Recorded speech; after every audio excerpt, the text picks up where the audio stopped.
Hi, my name is Brooke and I will be discussing the effect of predator densities on the size and sex ratio of the mosquito fish known as Gambusia at Kooragang Island wetlands. My supervisor is Chad and he helped me conduct this study.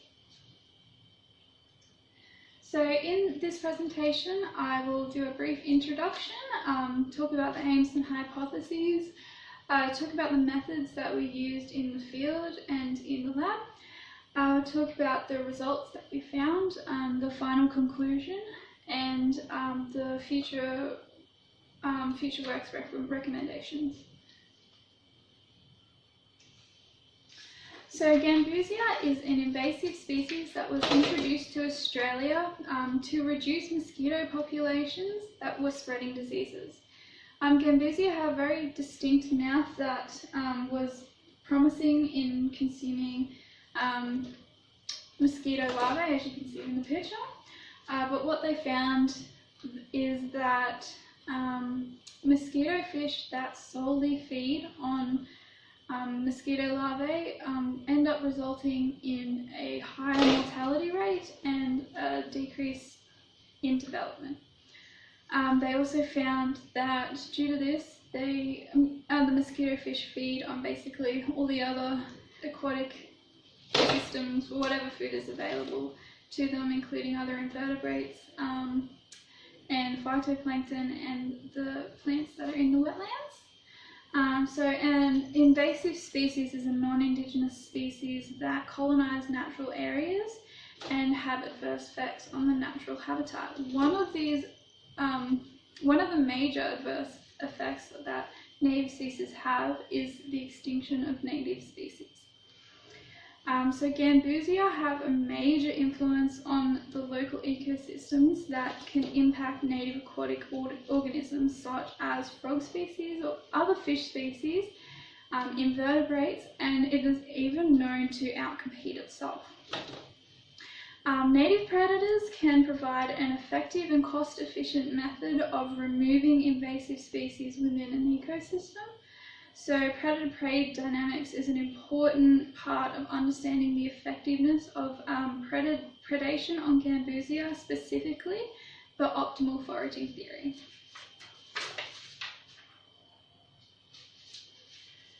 So the optimal foraging theory relates to an animal's behaviour in how it obtains food, and this is analysed through hunter-gatherer dynamics. So the theory includes what food to consume, known as optimal diet, choice of patch type to consume, which is optimal patch choice, optimal time at different patches, and optimal patterns or speed of movements. Given that Gambusia are detrimental to the native ecosystem, there is a strong need to investigate what factors alter their population dynamics. Predation is one of these factors that influences populations of Gambusia, so this will be the focus of the study. In Australia, there are a few known organisms to prey on Gambusia in Kooragang Islands. These include native fish species such as the striped gudgeon and emperor gudgeon. It also includes birds such as the heron or the egret, and it also includes eels such as the short-finned eel.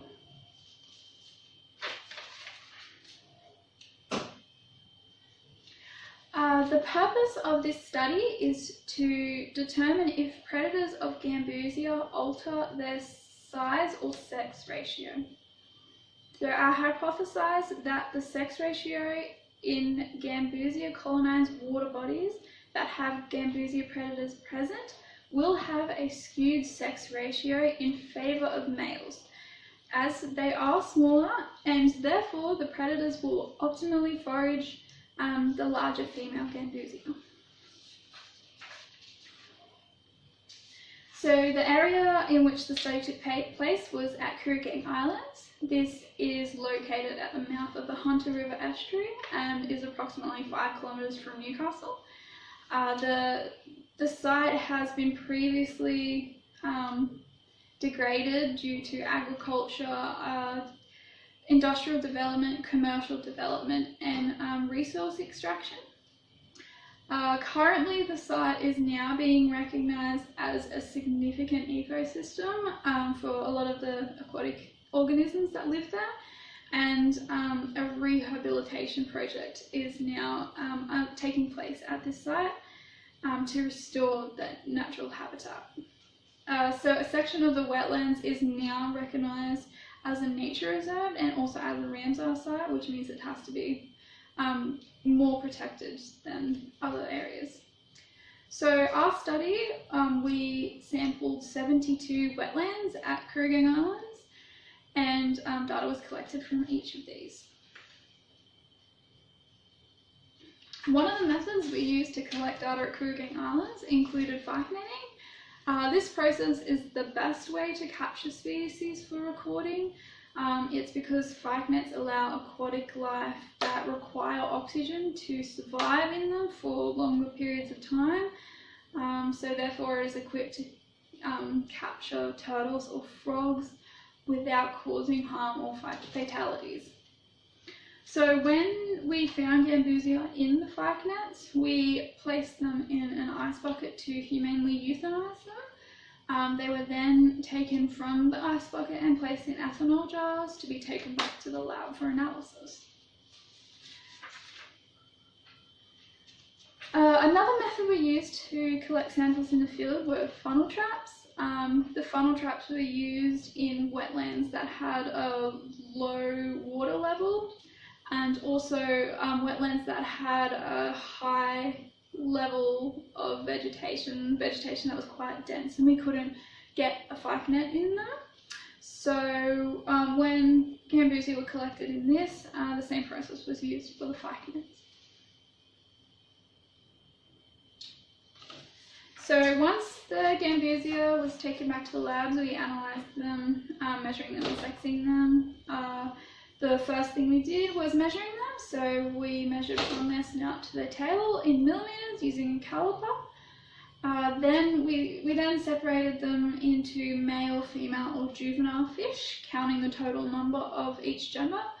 So to determine the difference between male and female Gambusia is mainly on their size. So as you can see, the female Gambusia is a lot larger than the male Gambusia.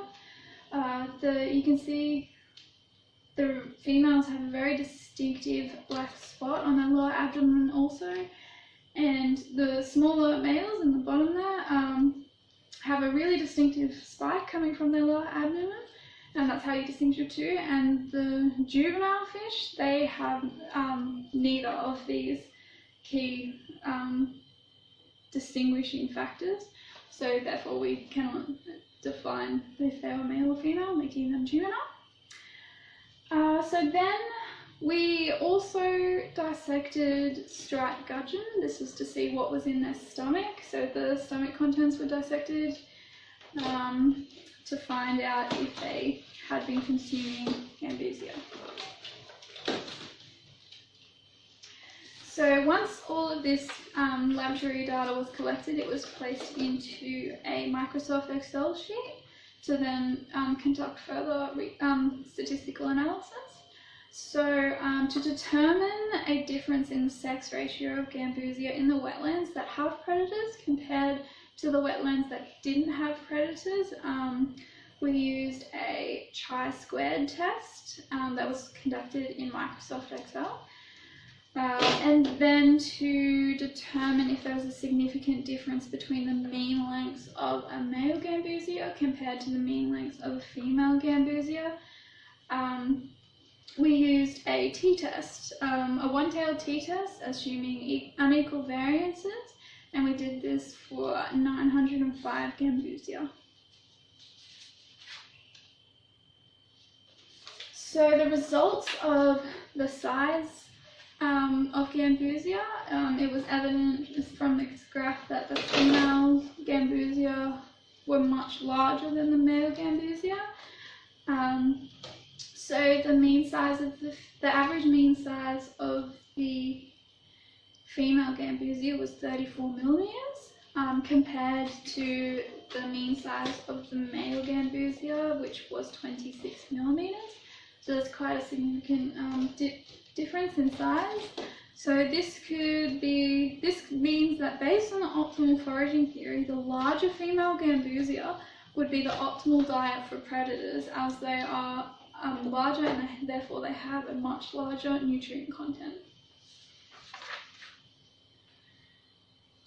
So the results for the sex ratio of the Gambusia for wetlands that had no predators, so the female Gambusia were more predominant in these wetlands, and males' population was a lot less. So in the wetlands that don't have predators, the 43% were male and 57% were females.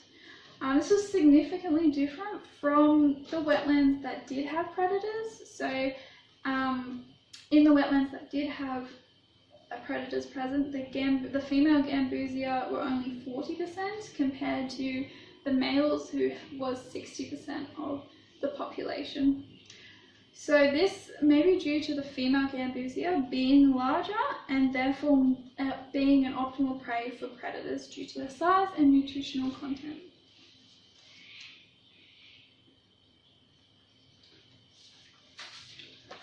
So the results for the dissection of the striped gudgeon showed that we didn't actually find any presence of Gambusia in their stomach content.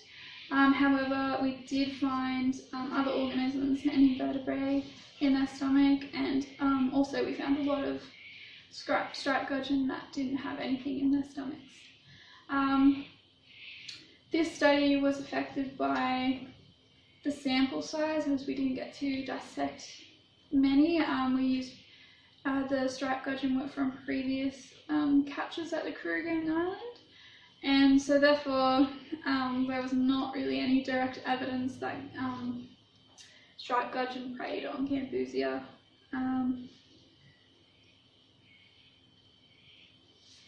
So the conclusion of the study showed the successful portrayal of the different sizes and the difference in sex ratios based on predator presence or predator absence. This successfully proves the hypothesis is correct in terms of predators having an impact on the Gambusia population at Kruger Island. Due to this, more males are prominent in the wetlands that do contain predators.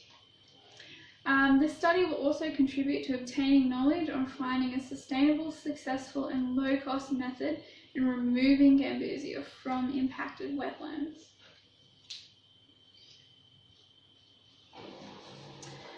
So this study provides some reasoning found of the changes in Gambusia's size and sex ratios, and establishes a foundation for further research to be conducted.